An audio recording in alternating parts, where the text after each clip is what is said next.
So for the men's side, it will be CM Punk against Kojima at Forbidden Door this Sunday.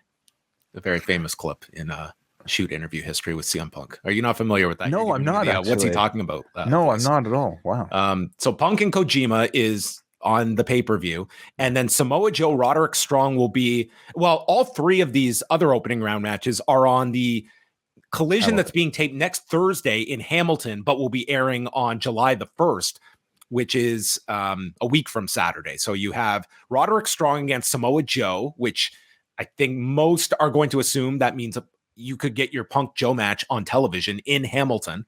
And then on the other side of the bracket. No. The week after Hamilton. Sorry. Yeah, you're right. Would be, at least the week after. Which is where? Do you know? After Hamilton is Regina. Assuming it's on Collision, of course. Yeah, well, they've got to wrap this up by Calgary, which is like it would have to be in Regina if your finals are in Calgary the week after that. Okay, there you go. Regina could get. That's where I always, even in 05, I thought, Punk and Joe, they should renew this rivalry in Regina, Saskatchewan. That is where the next match should take place in 18 years. Dustin Rhodes against Powerhouse Hobbs. I think everyone sees Hobbs. I actually could see Hobbs winning this entire thing, including beating Punk in the final. Doing that rematch of the first Grand Slam that they had and Punk losing in the final, I think would be a very possible outcome. And then Juice Robinson, Ricky Starks. So that could give you Hobbs and Starks potentially in the second round. Although Juice could win that one too. That's Juice and Punk have something going on right now as part of this BC Gold thing as well. But I mean, I think Hobbs at least making it to the finals is probably a way better use of this tournament. All right. So, and then the women's bracket is Britt Baker against Ruby Soho. That will be on next week's Dynamite. Anna JAS against Sky Blue, which is on Rampage this Friday, and they are taping it now. Nyla Rose against Willow Nightingale will be on this Saturday's Collision in Toronto. And then Athena coming back to the ROH side of things, taking on Billy Starks on the 0 hour portion of Forbidden Door as well. So Billy Starks is the 18-year-old that has done a ton with GCW and I think just graduated high school as well.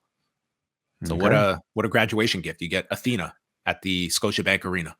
Who do you see making it to the semis and then the finals here if you had to make some predictions? I'll go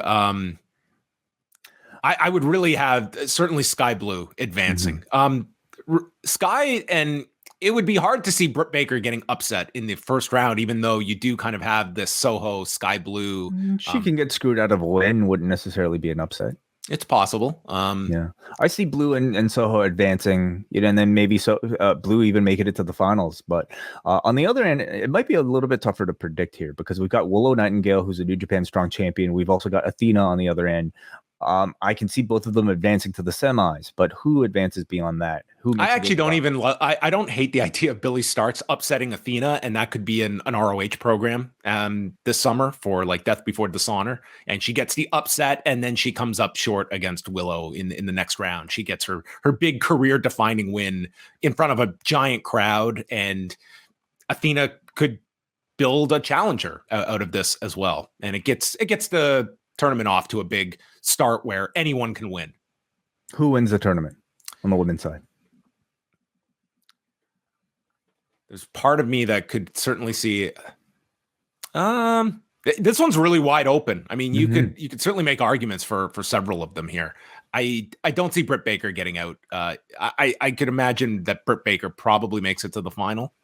And and then loses maybe like basically defends it, like defending champion loses. I think because else. Cole is not in the other men's bracket, you probably want some, passing of the torch of last year's winner losing to this year's. That's one option to go. Honestly, like this one is one where I think you could make arguments for almost everyone in this. I would say maybe Nyla Rose and Anna Jay would be your biggest underdogs in terms of going further in this.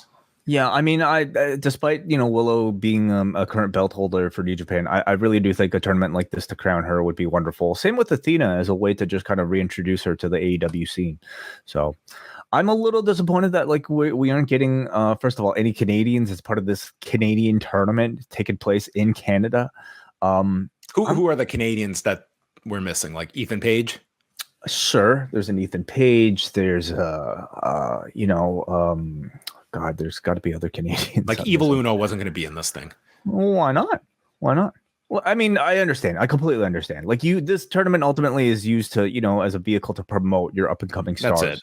And I think the men's bracket is really strong. I don't think it's missing. No, it's good. It's good. But I do think like the Owen Hart theme of it all could be like a bit more emphasized through the matchmaking. A lot of people are suggesting a Jeff Jarrett enter something like this.